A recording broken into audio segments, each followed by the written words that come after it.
नीरज चोपड़ा भाला फेंक जहां तक जाए उसी तरीके से अब आयोग द्वारा भी बच्चों के एग्जाम सेंटर को फेंका जा रहा है जहां तक जाए। गाजीपुर के बच्चे गाजियाबाद पेपर देने आ रहे हैं और गाजियाबाद के बच्चे आजमगढ़ पेपर देने जा रहे हैं और इलाहाबाद के बच्चे नोएडा पेपर देने आ रहे हैं।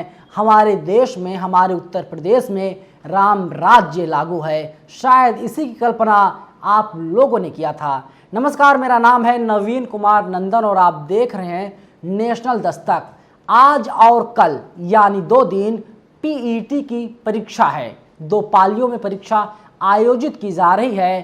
पहली पाली की परीक्षा 10 बजे से लेकर के 12 बजे तक होगी और वहीं दूसरी पाली की परीक्षा दोपहर 3 से 5 बजे तक होगी।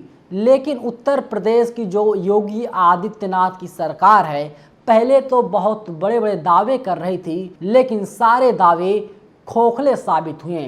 पहले वीडियो देखिए आप, इसके बाद आप खुद अंदाज़ा लगा पाएंगे कि हमारे उत्तर प्रदेश में हो क्या रहा है और चल क्या रहा है।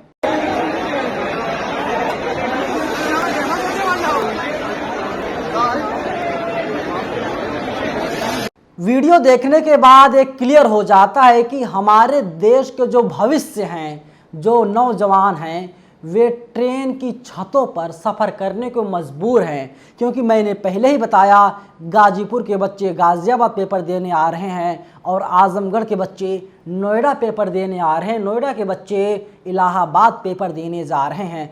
ऐसा लग रहा है कि उत्तर प्रदेश में जितने भी आयोग हैं, जो भी आयोग पेपर करवाते हैं, ये लोग पूरी तरीके से फ्लॉप हैं। एसटीएफ फ्लॉप है। उत्तर प्रदेश की पुलिस भी पूरी तरीके से निष्क्रिय है और फ्लॉप है।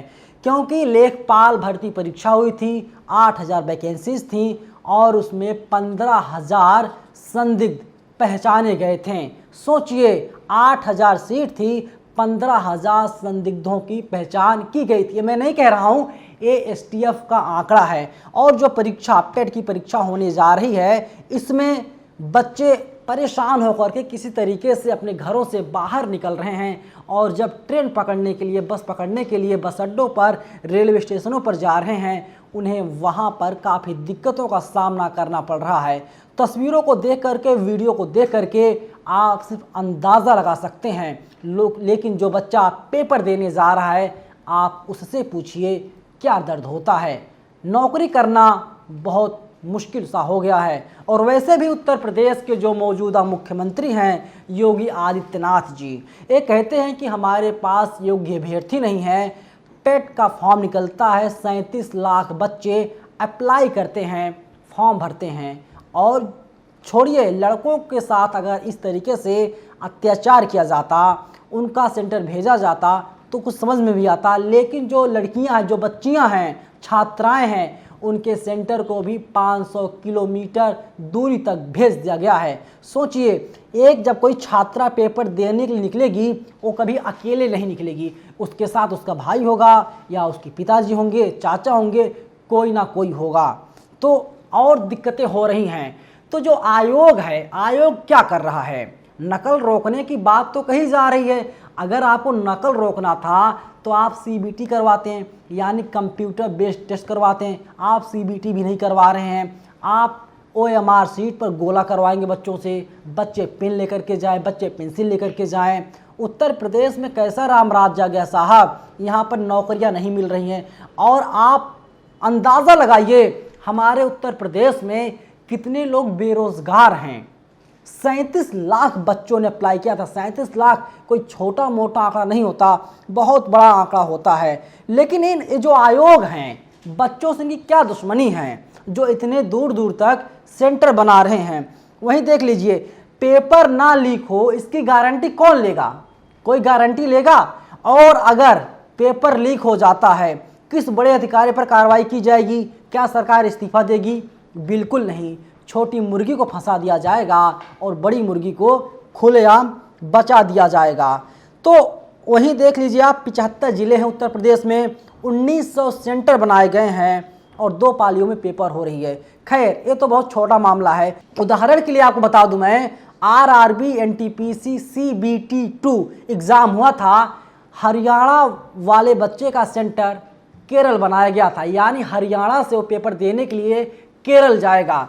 हमारे देश की साहब ऐसी व्यवस्थाएं हैं, क्या करेंगे? सरकार आपने चुना है तो आपको ही देखना पड़ेगा। लेकिन इसीलिए बार बार नेशनल दस्तक कहता है जागरूक होना बहुत ज़रूरी है, क्योंकि हर 5 साल में देश में, प्रदेश में विधानसभा के चुनाव, लोकसभा के चुनाव होते हैं। और इसीलिए आप लोग अच्छे नेता का चुनाव कीजिए, जो नेता आपके हितों की रक्षा कर सके, वो नेता जो आपके लिए सही फैसले ले सके। ऐसा ना हो कि आप गाजीपुर के रहने वाले हैं, आपके सेंटर गाज़ियाबाद भेज दिया जाए, आप गाज़ियाबाद के रहने वाले हैं तो आपको लखनऊ भेज दिया जाए या इलाहाबाद भेज दिया जाए।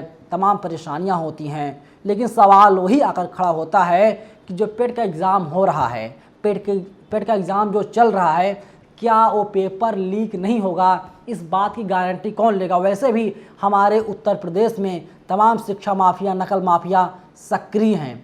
कैसे भी करके वे लोग पेपर निकलवा लेते हैं। व्हाट्सएप यूनिवर्सिटी पर पेपर तैरने लगता है, सारे बच्चों तक पेपर पहुंच जाता है और सरकार की तरफ से एक ऐलान आता है पेपर को रद्द किया जा रहा है, अब पेपर नहीं होगा, नई तारीख आएगी और इसके बाद दोबारा से पेपर करवाया जाएगा। बच्चों को तमाम समस्याएं हो रही हैं। वीडियो को कई बार हमने दिखा दिया, वीडियो देख करके आप अंदाज़ा लगाइए हो क्या रहा है। लेकिन मैं फिर कह रहा हूं कि अगर आप लोग छात्र हैं, अभ्यर्थी हैं, आप लोग पेपर देने जा रहे हैं, तो आप लोग बताइए आप लोगों को कितनी दिक्कत हुई रास्ते में, कितनी दिक्कत हुई ट्रेन में, कितनी दिक्कत हुई बसों में और कितनी दिक्कत हुई एग्ज़ाम सेंटर तक पहुंचने में। कमेंट बॉक्स खुला हुआ है, आप लोग ज़रूर बताइएगा। और सरकार को क्या इंतज़ाम करने चाहिए थे, अगर इसको लेकर के आपके कोई विचार हैं वो भी आप हमें ज़रूर बताइएगा। शुक्रिया। नेशनल दस्तक की आपसे गुजारिश है कि अगर इसको बचाना चाहते हैं तो नेशनल दस्तक को सब्सक्राइब करने के लिए रेड कलर के सब्सक्राइब बटन को दबाएं, फिर बेल आइकन की घंटी दबाएं। नेशनल दस्तक को बचाने के लिए बहुत ज़रूरी है कि हर खबर को शेयर करें, लाइक करें, कमेंट जरूर करें।